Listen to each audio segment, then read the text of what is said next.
Is the Premier League race over? Some are saying that with Liverpool's dominant 2-0 win over Manchester City, growing the lead over the reigning champions to 20 points. It's not. And Mo It's Salah, not about City. It's not about City. And Liverpool was supposed to beat City. In this moment, Liverpool was supposed to beat City. I don't know what other circumstances might have been at play, but Liverpool was supposed to beat City, and they beat City. The problem here, if you are a neutral and wanted to see a fight to the finish and maybe a battle for the Premier League title, is that Arsenal bottled it. Yeah, Arsenal I got to say, at West home, Ham, they bottled it. Yeah, absolutely. Liverpool should be shipping champagne to the Olympic Stadium and West Ham United. I knew that Graham Potter guy was the chosen one for a reason, right? And he's the white knight for English coaches, and he came through bigly. I will say this, sort of in defense of Arsenal. Now, from a organizational perspective, like from a back office perspective, they bottled it. They screwed it up. They didn't do what they needed to do to keep that team in the race by doing what was necessary in January and spending some money and getting the pieces in, right? And then Gabriel Jesus goes down, and Kai Havertz tears his hamstring on warm weather training in the UAE or whatever it was. Unlucky. Yes, that is unlucky. But every team deals with injury. Every team deals with attrition through a long season.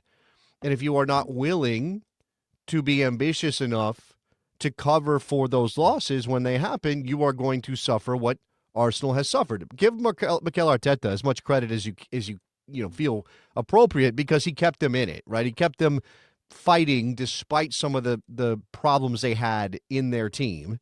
Again, the lack of depth in certain areas of the team. They navigated a couple of difficult periods. Martin Odegaard went down. They were okay through that period. They found ways to win. Set pieces were a major part of the story for Arsenal, but the margin for error was extremely small for Arsenal Football Club this season. And Liverpool has been good enough and ruthless enough, even when they've had a blip, it's been momentary. That, one win for them, again, against a City team that is not what they once were, and therefore, on paper, it looks like if you just kind of looked at it, goes, oh, Liverpool beats City, and Arsenal loses to West Ham, you would go, oh, that's such a great win for Liverpool. Again, I don't want to put a lot into that, but there's nobody else, right? If it's not Arsenal, there's nobody else. There's nobody else good enough. Liverpool is benefiting from being very good this season and very ruthless. Mm-hmm.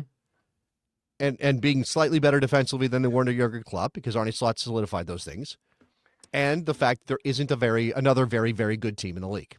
That's it. That's the story. Yeah, you keep on looking at the table. I do a lot of at the FOP mob, staring at the table and trying to play out all the different possibilities of where this could go. And I remember looking, what possibilities could we have to make it to the top? And now, this year, as being the front runner throughout the season, Liverpool, I'm trying to find all the different scenarios that play out. And at the beginning of the week, there was some nerves. Liverpool, drew with Aston Villa. Would Arsenal catch up and, make it, 5 points or something like that? And, it would have been a very nervous Sunday had that been the case. But then, the team that's supposed to be the number one pursuant, challenger, and thorn in the side did not, follow through on their side of this. But I do want to say the part that I wanted, you were saying that I was insisting upon this topic today. I do want to say after yesterday, Liverpool win, they played they kind of changed their tactics and almost played like an Atletico Madrid sort of a tactic against Manchester City. Soaked up the pressure, and then sent Salah, who you got to say has to be, front runner for this next Ballon d'Or, because he is Look, MVP.